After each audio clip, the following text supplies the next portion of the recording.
Maybe, and this is where the controversy comes in, they're a problematic author.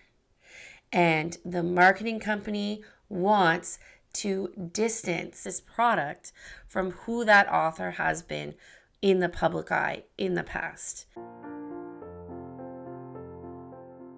Welcome back to my channel. My name is Ashley, and I have recently read Sliver Elite. In this video, I'm going to get into everything. We're going to talk about what the book was about. We're going to talk about all the different controversies, and I will give you my unfiltered thoughts and opinions. Before I get into the content of this video, I would like to ask you a favor. Could you please take a moment to subscribe to my channel if you like discussions about books, particularly books in the fantasy romance genre? This is the channel for you. This is actually going to be fairly spoiler free. I will not be revealing any of the key plot points or the twists, but I am going to talk about the book generally. So, okay, Sliver Elite. That is a catchy title. There was a lot of marketing money. We have a lot of positive reviews.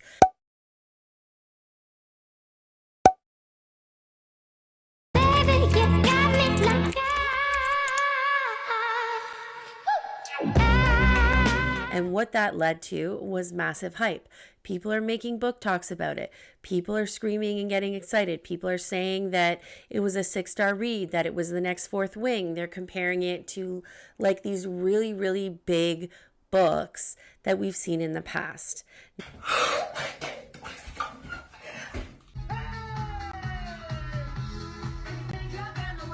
The question is, did it live up to that hype? And I have got to say, no, it didn't. My first sort of problem with the book is the unoriginal premise. We have our main character, Ren, and she lives in a world with an oppressive military regime where she has to hide the fact that she is what is called a mod or a modified.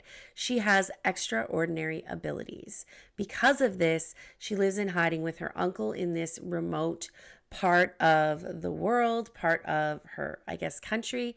And there, her uncle has taught her all about shooting, how to control her powers, how to hide the fact that she has powers, how to fight in combat. So she's basically well poised to defend herself and keep a secret identity. The actual plot of the book thrusts her into an elite military training facility where she is trying to get a spot on the coveted Sliver Elite unit, okay? What I would say about this book is it's basically taken popular elements from existing books that have a huge fan base, these other books, and it's mixed them together in a sort of popular elements, popular tropes book stew. We've got the potatoes, which is this dystopian setting. If you've read any dystopian YA novels from the 2012 period, think Hunger Games, The Selection, The Red Queen,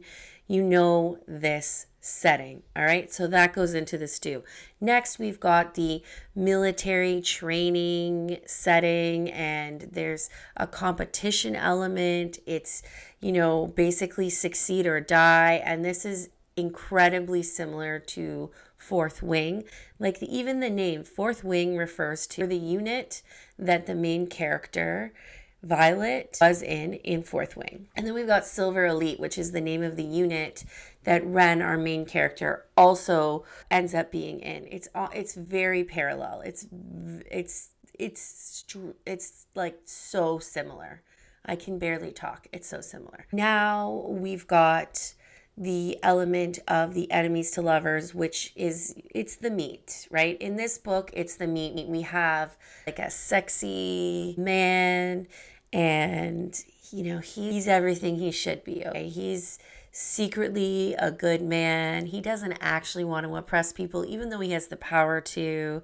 Got this unique and special relationship with the female main character. Heard this before. We've seen this before. It's all going into the stew.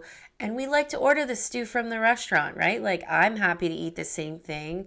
I eat it one day. I have some stew, and maybe a month later I want to have the same stew and I'll order it again.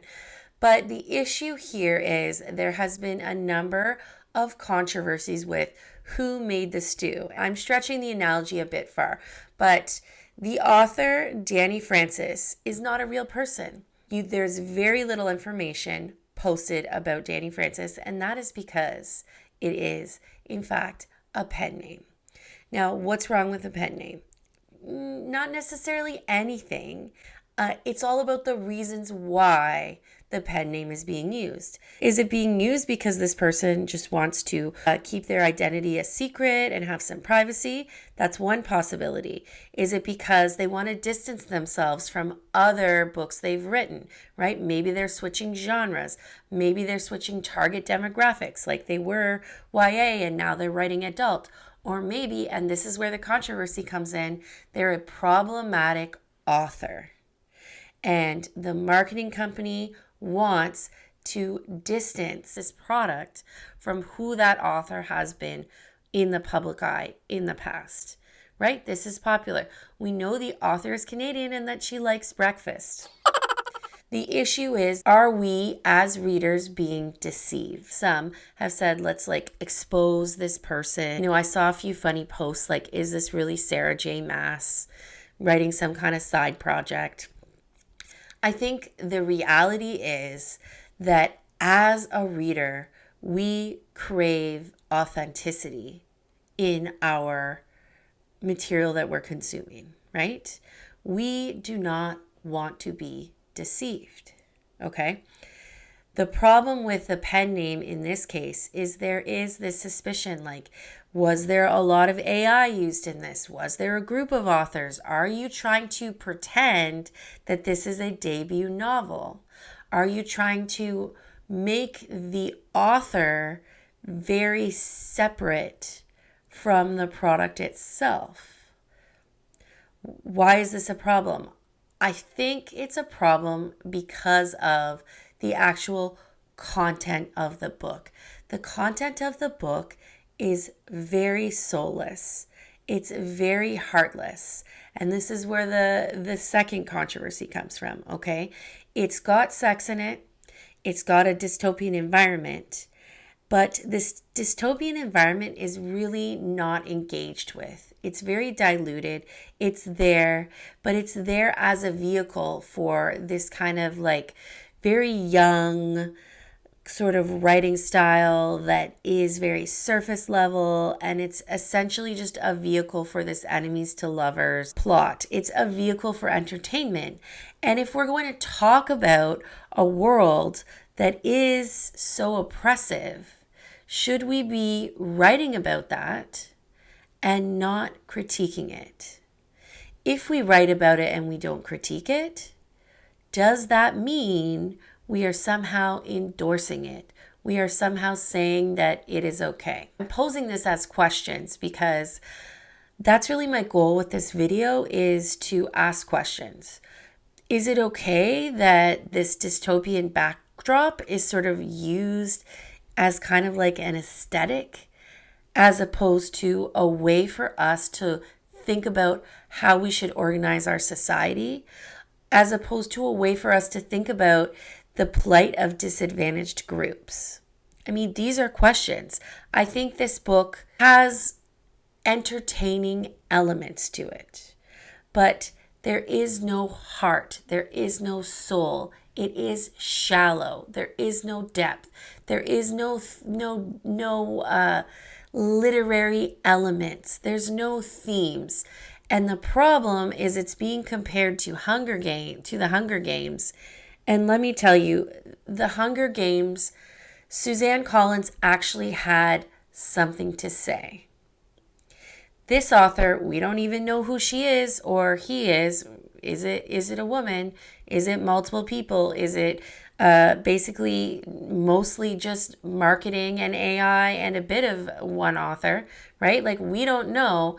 And when that all adds together, it feels like the whole point of this is to sell a book, not to tell a story. And that takes me to the idea of what is reading. Is reading an activity just to be entertained, like watching, gladiators in an arena, or watching a hockey game, or watching, a TV show that's very lowest common denominator. This honestly felt like, I don't know if anybody remembers like Gossip Girl or like other channels that were like very CW. That is what this book felt like. It is stripped bare of any of the typical critiques of oppressive regimes that we see in the dystopian genre. There's no ethical arguments. There's no issues of humanity wanting to be free and wanting to be equal. Is that a problem? Is this something that we need in our mass marketed books?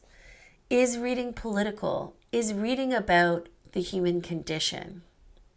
I'm asking a lot of questions, and I think that there's been a lot of really thoughtful reviews that are probably more eloquent even than myself right now. I think in the end, this book, it's almost like gossip in the hallway. It's not quality conversation.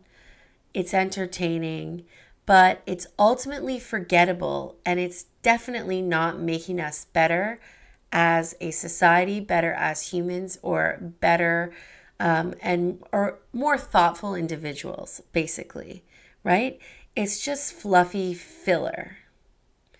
If you feel like reading fluffy filler, pick it up. All right, I think I have rambled on about this book long enough. If you've made it this far into the video and you just want to let me know, but you don't necessarily have a comment, leave me an emoji with a book, because I think that that is what this video is all about. What is the point of books, and what is the point of reading? If you read Silver Elite, let me know in the comments down below what you thought. If you haven't read it, will you be picking it up? In the meantime, I want to say happy reading. Thank you for watching. I really, really appreciate you taking the time to watch this video. Again, my name is Ashley, and this was a review of Silver Elite. I hope you have a great day. Bye-bye.